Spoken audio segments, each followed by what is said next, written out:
tanghali mga kaibigan. Nandito po tayo sa maharlikang umaga. Pero sa ibang mga kababayan natin, hindi ko alam kung maganda pa sa kanilang tanghali. Dahil dyan po sa may Pasong Cruz, Barangay Pasong Tamo, Quezon City, may nagaganap pong malaking sunog. Andyan po ang ating partner na si Elmer Detera. Partner, pasok. Ano pong pangalan niyo, kuya? Kuya Obet, ano po bang sa tingin niyo po, ano po yung pinagsimulan ng sunog? Live ba yan? Live ba yan? Dito ng anak ko eh.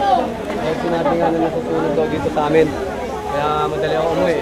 Kaya ayon naman sa mga kapitbahay ko, talagang dito lang umpisa yung sunog sa likod ng bahay na ito. Merong tao na nado sa loob, pero hindi nila naagapan yung sunog, hindi nila alam kung bakit. Nagtulong-tulong yung mga kapitbahay namin, pero wala eh. Meron po bang nasugatan o meron po bang namatay? Approximately, hindi ko pa na-monitor masyado. Kasi nga, pero sa ano naman eh, wala naman eh. Wala naman yata. Although siguro may mga nagasgas, pero naiayos naman na nailabas yung mga tao. Although nung dumating ako, dito sabi ko, huwag magpapanik. Andun ako sa kapila eh. Makalabas lang. Gamit. Although nauna yung malagas ko. Kagaya sa Si Marlene. ang bahay ko yun, maluto. Kanina. Lahat siya, wala akong naligtas na gamit.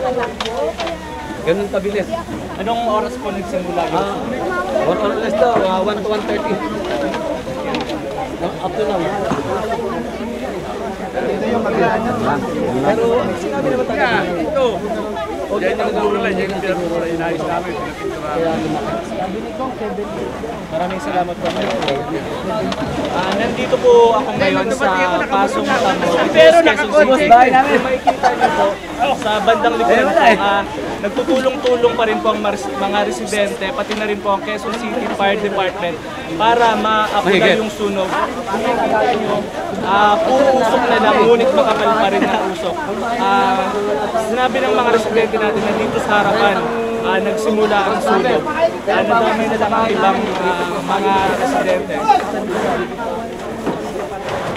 At ako po si Elmer Detera, nag-uulat.